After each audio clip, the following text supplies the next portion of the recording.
Hey guys, for today's video, I'll be reviewing Ineffa's kit and comparing it to current units to decide the value of Ineffa. For my rubric, I'll be reviewing her based on her efficiency, versatility, and exclusivity. For her kit, her skill does an instance of electro damage, summons the multi-purpose Smart Assistance unit Brigitte, and activates her optical flow shield barrier that absorbs damage based on Ineffa's attack, and it'll absorb electro damage with 250% effectiveness. For her ultimate, she does an instance of electro damage, summons Brigitte, and if Brigitte was already on the field, this ultimate will reset her duration. For her first passive, it states that when a party member triggers an electro charge reaction, it will be converted into the lunar charged reaction, with every 100 attack that Ineffa has, increasing lunar charged base damage by 0.7% up to a maximum of 14%. And it also states that further blessings may follow the new moon's rise, which we can speculate means that somewhere in the near future, probably around the Nod-Krai and Colombina, Ineffa will probably get even more abilities for her passives. Her other passive states that when using her elemental burst, all your party members will gain the parameter permutation effect that increases Ineffa's and your own active party members' elemental mastery by 6% of Ineffa's attack for 20 seconds. Her other passive states that if there are thunderclouds created by the lunar charged reactions nearby, when Brigitte unleashes discharge attacks, she will initiate an additional attack dealing AoE electro damage equal to 65% of Ineffa's attack. So in short,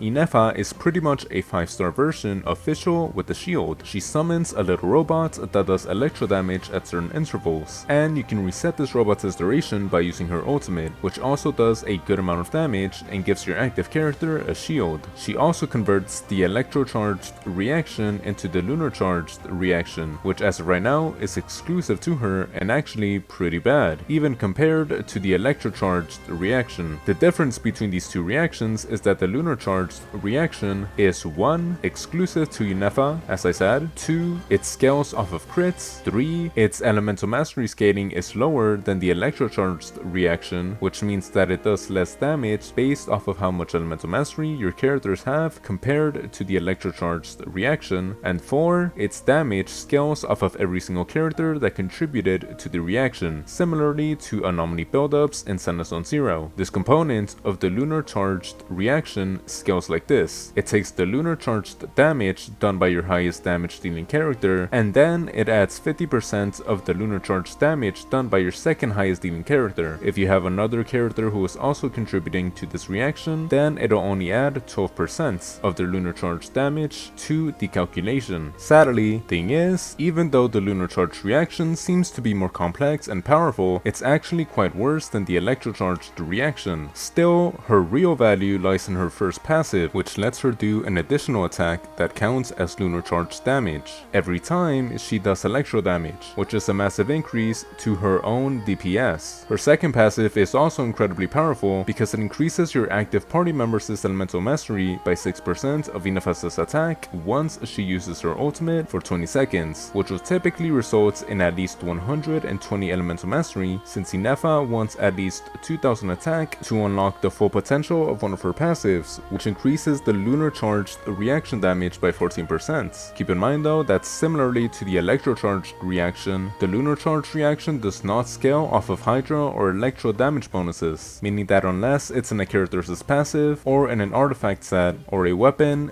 that directly states that the lunar charged damage will be buffed, typical damage bonuses will not buff the reaction. Other than that though, the lunar charge reaction, independent of Ineffa's damage contribution, is pretty bad, so chances are her exclusivity won't have any value other than to herself, since lunar charged reactions hold practically no value other than to her. Of course, that's unless another future character has a similar passive to her, in where their damage is also significantly increased by having the lunar charged reaction be present. But as of right now, obviously only Ineffa exists as that character, and there is no confirmation of such a character coming out in the future, so her future potential is pretty much a mystery still. On to the comparisons. Considering that I've already compared her to Fischl, I might as well just start there and be straight up. Ineffa is stronger than Fischl, but her versatility is worse, since Ineffa's damage is only powerful because of the lunar charged reaction, meaning that if a team doesn't have another Hydro character in it like Furina, Yelan, or or Chinchou, her value drops, making Fischl the stronger character. But to be fair, the majority of teams that require an Electro sub-DPS character have another Hydro character, so typically Ineffa will be the stronger character. Not to mention, Ineffa gives the active character Elemental Mastery and the shield, which definitely gives her some supportive value as well as a sub-DPS value, whereas Fischl exclusively offers sub-DPS value. For the next comparison, considering that I'm comparing Ineffa to Fischl, who else to compare her to other than the character that Fischl always gets compared to, that being Yae Miko? Well, Ineffa is stronger than Fischl, who is typically favored over Yae Miko because of Fischl's shorter animations and ability to snapshot buffs, so you can probably already tell which character is stronger. But again, which character actually has more value depends on how much their versatility and exclusivity is valued. So for the question of whether Yae Miko is better than Ineffa, no, not really. Ineffa's damage is just simply better, and although she does have the restriction of requiring a Hydro character, this restriction isn't even that bad, since the majority of sub-DPS Electro characters' best teams, again, are Electro Charge based teams, Hyper Bloom based teams, Over Vape based teams, or Overload based teams, which means that 75% of the time, Ineffa's restriction just won't matter, and she will in fact be better than Yae Miko. Not to mention that Ineffa's exclusive Lunar Charge reaction still has some potential for future Nod-Krai DPS characters, while Yae Miko's damage is still worse than Fischl's, and thus only an alternative to a 5-year-old 4-star. And once again, Ineffa does give the active character Elemental Mastery and the shield, which again gives her some supportive value as well as sub-DPS value, whereas Yae Miko exclusively offers sub-DPS value. For another comparison, we could compare Ineffa to Ororon, since Ororon also benefits from Electro Charge reactions and is an Electro sub-DPS. In short, it's pretty much the same deal as the other two Electro sub-DPS characters, except this time Ororon is far more restrictive than Fischl or Yae Miko because of how dependent Ororon is for Electro Charge teams. Thus, Ineffa's damage is far stronger than Ororon, and both of them have a similar level of restriction since Ineffa needs a Hydro character and Ororon typically wants to be put in Electro Charge based teams, aka he also wants another Hydro character, although he does have a bit more versatility since he is a competitive choice for an Overload team or a Mavuika team. Regardless, Ineffa's damage is definitely far better, not to mention she still has some future potential, and twice again, Ineffa gives the active character Elemental Mastery and the shield, which gives her some supportive value as well as sub-DPS value, although you could argue the same for Ororon since he has the ability to utilize the Cinder City set, which also gives him a ton of supportive value. Regardless, Ineffa's incredible sub-DPS and future potential, as well as the supportive capabilities of providing a shield and Elemental Mastery, I believe pretty much hold as much value as Ororon's slightly lower DPS numbers, better versatility, and better supportive capabilities, though he practically has no future potential since the Lunar Charge reaction Ineffa introduces isn't that special on anybody but her as of right now, and Ororon's ability to regen Naito points is only good for Mavuika, but she is a meta character with insane DPS that probably won't be power crept anytime soon, so technically he does have some decent future potential. In conclusion, Ineffa is pretty special and thus exclusive in the sense that she's able to trigger the Lunar Charge reaction, which makes her have the best Electro sub DPS, but only with a Hydro character that can trigger the Lunar Charge reaction, which isn't even that special independent of Ineffa's damage, so her future potential is not only a mystery but a bit muddy as well. In comparison to other current Electro sub DPS characters, she probably ranks anywhere from 1st to 3rd depending on the context, since most Electro sub DPS characters do lower numbers than her, but the majority of them have more versatility, even if their versatility is only slightly better relative to her own. Regardless, if a future extremely powerful character does come out that depends on her Lunar Charge reactions, she'll definitely become meta and thus the best Electro sub DPS in the game, for even though her versatility isn't as good as the other Electro sub DPS, her efficiency and exclusivity is. But as of right now, that's nowhere near the case, so I wouldn't recommend to pull her. Regardless, if you've enjoyed this video, please like and subscribe. If you have any opinions, please leave them down in the comments below. I would greatly appreciate it. Goodbye.